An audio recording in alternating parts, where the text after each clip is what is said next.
Baik, terima kasih atas kesempatan yang diberikan kepada saya. Perkenalkan, nama saya Septianus Paulus dengan NIM 19010600004. Nah, pada video kali ini saya akan menjelaskan praktikum yang berjudul dengan titrasi asam basa menggunakan aplikasi Cmlab. Oke, langsung saja. Di sini kita pilih space titration dan klik OK. Nah, akan muncul seperti ini. Di situ ada introduction, prosedur, dengan observation. Nah, untuk introduction ini kita di situ ada penjelasan secara terperinci mengenai materinya.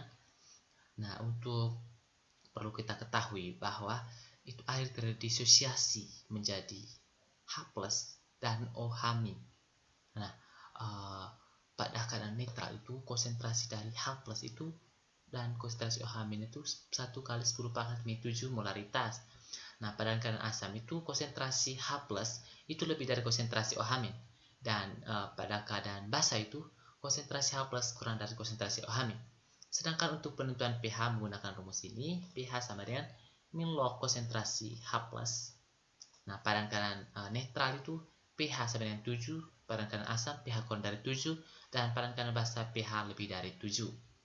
Nah, perlu kita ketahui bahwa reaksi asam basa itu merupakan reaksi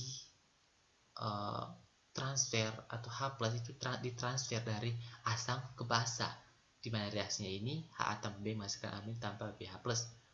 Nah, dalam percobaan ini kita akan mengetahui itu penggunaan kita akan mempelajari penggunaan titrasi, kemudian menambahkan sejumlah kecil basa ke dalam asam, dan kemudian kita akan diminta untuk mencatat pH-nya.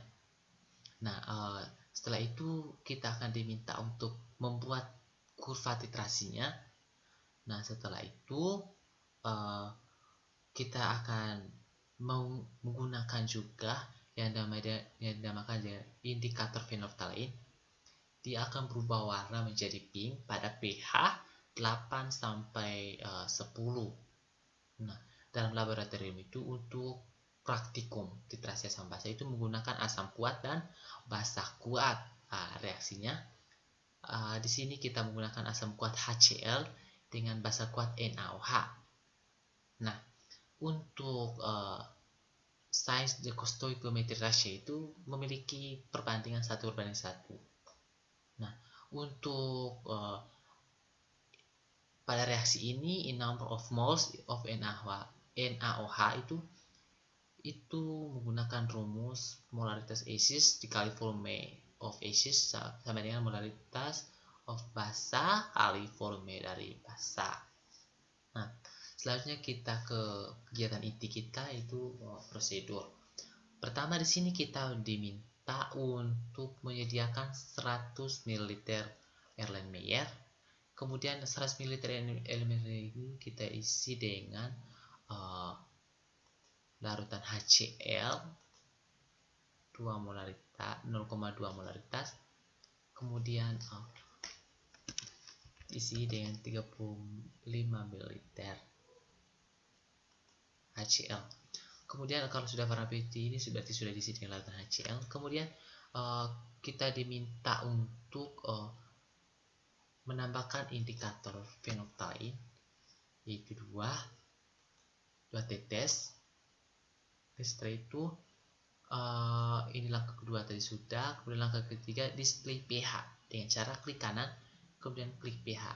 Oke, pH dari larutan asam kuat HCl yaitu 0,7. Nah, setelah itu kita diminta untuk turn on the collection of titration data dengan cara klik kanan kemudian centang collect titration data. Nah, setelah itu akan muncul akan lanjut ke step yang kelima, yaitu open the titration windows untuk view titration data. Kemudian klik kanan kita centang view titration. Nah, akan muncul kotak titrasi kurva titrasi asam basa. Nah, untuk titik kurva ini dia akan muncul nanti setelah kita titrasikan dengan buret. Nah, langkah yang keenam, kita diminta untuk menambahkan buret NaOH, kemudian kita isi dengan NaOH sebanyak 50 ml. Kita pilih buret, nah kita itu 50 ml buret karena kita akan mengisi larutan NaOH 50 ml. Nah, setelah itu kita isi dengan larutan NaOH, chemicals, kemudian pilih NaOH. Di sini kita isi 50 ml. Oke, sudah terisi. Nah, kalau sudah warna putih seperti ini, berarti buret ini sudah terisi NaOH. Setelah itu kita titrasikan dengan larutan HCl. Nah, untuk mulai titrasinya kita klik di sini, di ada tanda panah kecil ke kanan. Oke, kita mulai. Oke, setelah kita titrasi itu untuk kurvanya itu akan muncul. Oke, untuk observation kita klik di sini. Untuk initial buret volume itu 50 ml.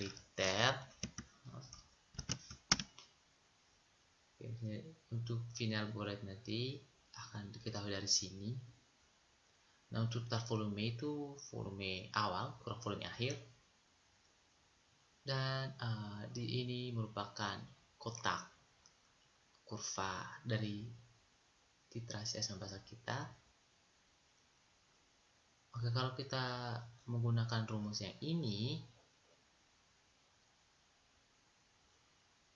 itu akan diketahui volume akhir nanti itu 35, kurang lebih 3,35 ml kalau menggunakan rumus ini. Oke, kita kembali ke prosedur. Untuk dapat ini nanti 35 kalau menggunakan rumusnya tadi. Oke, ini sudah mulai muncul, sudah 15 ml.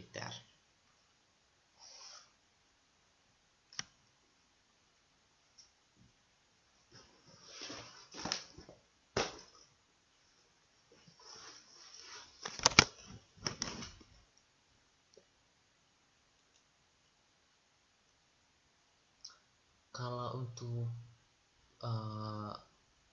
perlu kita ingatkan, untuk aplikasi ini itu hanya ada 7 praktikum, dan di sini merupakan aplikasi yang sangat bagus karena kita sekarang masa pandemi, jadi kita tidak bisa ke lab untuk praktikum, tapi dengan aplikasi ini merupakan aplikasi yang sangat-sangat bagus agar kita bisa praktikum. Oke, di sini sudah 20, kita isi di sini. Start volumenya itu 50 ml.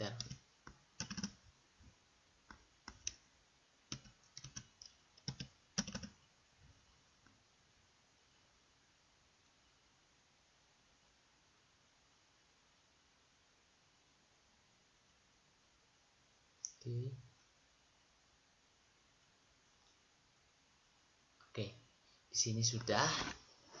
Nah, di sini kita isi 14,90 ml.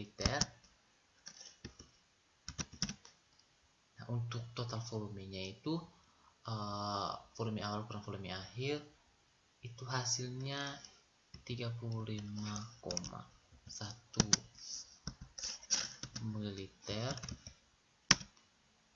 Untuk pertanyaan ini, what happened to the rise in pH as the endpoint was approached? Nah, kita lihat untuk pH pada saat volume 34, pH-nya itu masih sekitar 3,5. Nah, Tapi saat volumenya jadi 35 ml, itu di sini pH-nya itu naik, itu meningkat secara drastis. Berarti kita isi di sini itu pH-nya yaitu pH itu naik secara drastis. Oke. Untuk di sini langkah yang terakhir itu kita diminta untuk prepare a titration curve with pH boundary axis on volume. Oke. Di sini kita diminta untuk menyiapkan kurva titrasi dan menentukan titik ekuivalen. Caranya nanti kita copy grafiknya ini. Setelah itu kita ingat untuk pH titik ekuivalen itu 10,46. Nah, untuk melihat untuk grafik ini secara keseluruhan atau lebih bagus itu setelah titik ekuivalen kita tambahkan sedikit, kita lanjutkan sedikit titrasinya. Oke, kita lanjutkan sedikit saja. Oke, dia akan nampak lebih indah lagi. Oke, di sini dia sudah nampak. Kita berhenti. Oke. Nah, setelah itu kita isi di sini yaitu titik ekuivalen. Sini.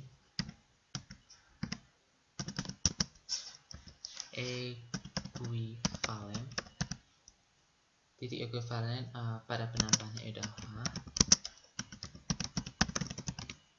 pada penambahan AOH itu mencapai 35,1 ml dengan pH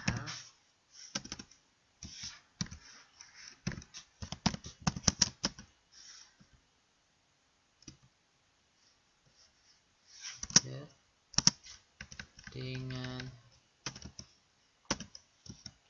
pH 10,46. Nah, itu kopinya kita klik edit. Oke. Setelah itu bawa ke sini.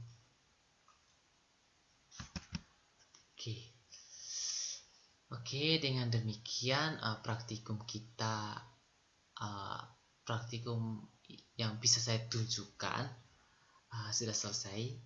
Sekian dan terima kasih.